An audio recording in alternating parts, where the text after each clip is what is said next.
Are we going? Where it's okay. going. All right. So, what is your name? Bill Miller. Hi, Bill Miller. Okay. So, what was your branch of service that you were in? You know that. Answer. Pretend like I'm not your I was in the Marine Corps. Yes. What was your rank? Sergeant. Sergeant. Where are you from? What's your hometown? Clarksburg, West Virginia. Clarksburg, West Virginia. Did you enlist or were you drafted? I enlisted. You enlisted. Where were you when you entered the military? What do you mean? Where was it? Like, what grade were you in? Were you in high school or college? No, you're out of high school.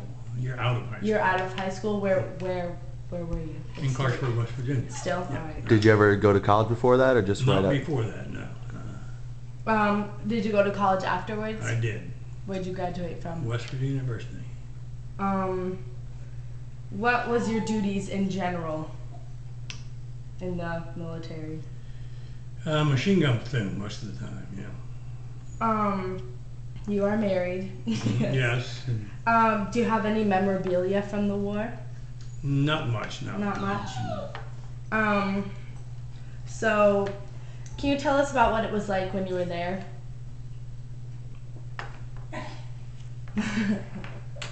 Tell us the bad stuff before the good stuff. Yeah, tell us the bad stuff first. Yeah. What wars was he in? Oh yeah, what wars were you in? Sorry. Korean War. I went in the service in 1948. 3-year enlistment, but it was frozen for another year by the president because of the Korean War. And my first duty station was on the island of Guam in the Pacific, and we were there for extensive amphibious maneuvers, but wasn't able to stay for the full 2-year period of time because I got blown off by a typhoon. So we came back to Camp Pendleton in California, and then the North Korean Army crossed the 38th parallel and invaded the south. And at that time, the United States had a defensive treaty with the South Korean group. So a unit of the 1st Marine Division, which I was in, went to Korea immediately, and that was in about August of 1950. And I was there until March or April the following year. When I first arrived, the only portion of Korea that was under Allied control was called the Pusan Perimeter. It was a small area to the southern part of the country, and the Royal Canadian Korean people were about to be shoved into the sea, so our duty was to go in a defensive position and try to hold off the Korean Army until the rest of the division arrived so we could make an amphibious landing at Incheon.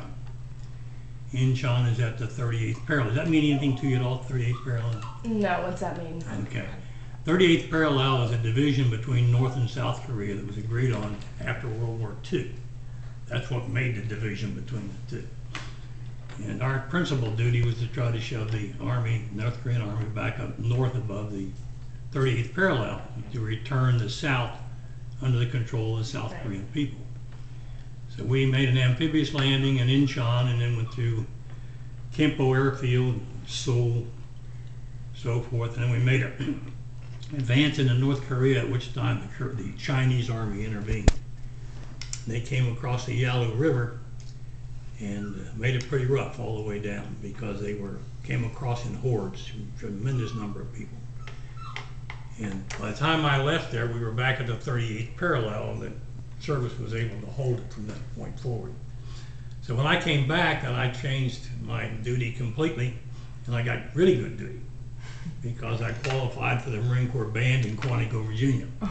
So I went to Quantico, Virginia for the last year of my service. Nice. Yeah. That's exciting. Okay. Whoops. So, war operation, we got that.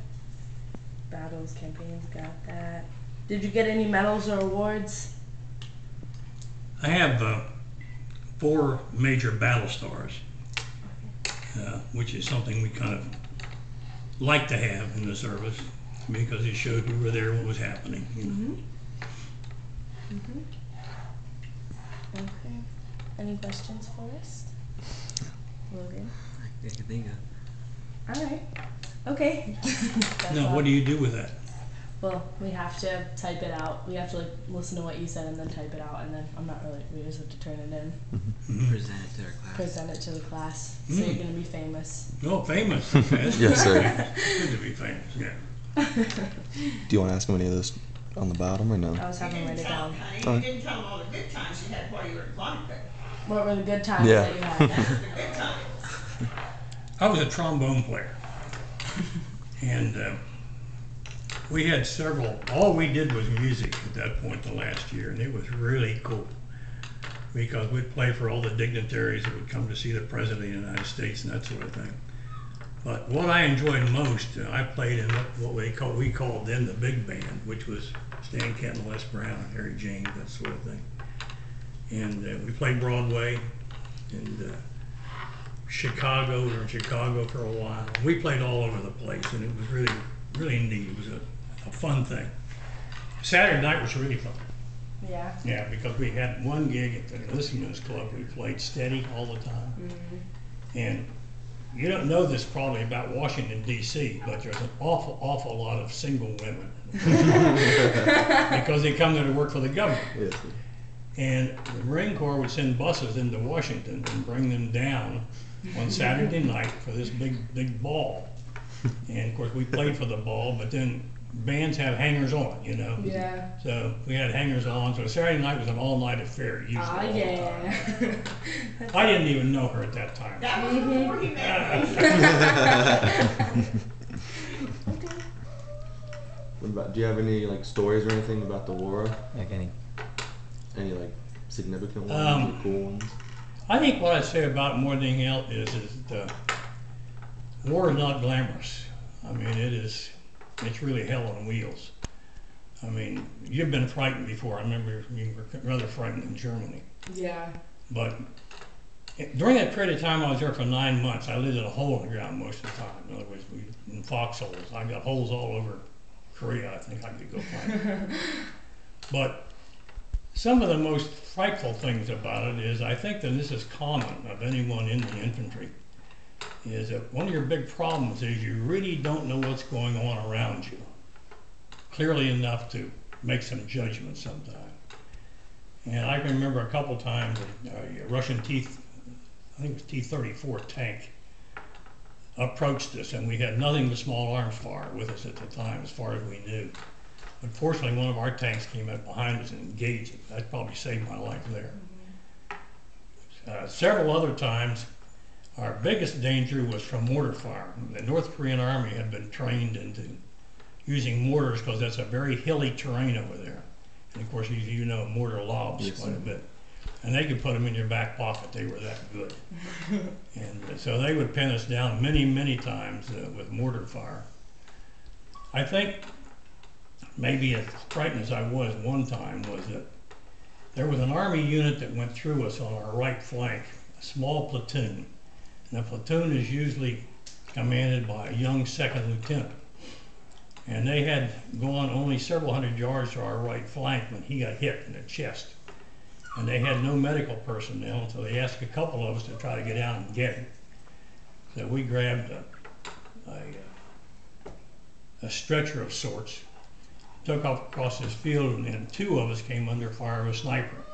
And you could hear the shells coming through the grass at you. There's really no place for us to go, so we just kept moving until we got to this fellow. And got him on, and we wanted to get over top of this road and on the other side of a berm so we could get out of range of this guy who was firing on us. And just as I crossed over top of this road, I am sure that this shot was meant for me, but I think God had something else in mind, because it ricocheted off a rock, hit me in the leg, and I looked down and it was laying right on my foot. And it was bent just a little bit, the slug would, you know.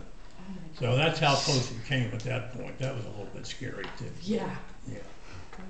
But that's kind of the way life went, you know, off and on all the time. Did you guys end up saving him? No, No. no, he didn't make it. Is that the only time you've been shot? Yeah, I was really fortunate, you know. Really fortunate. Any questions, Logan? Got none. Okay, well, thank you. All right. Okay, you can stop it. How do you do that? Just press the button at the Top. top.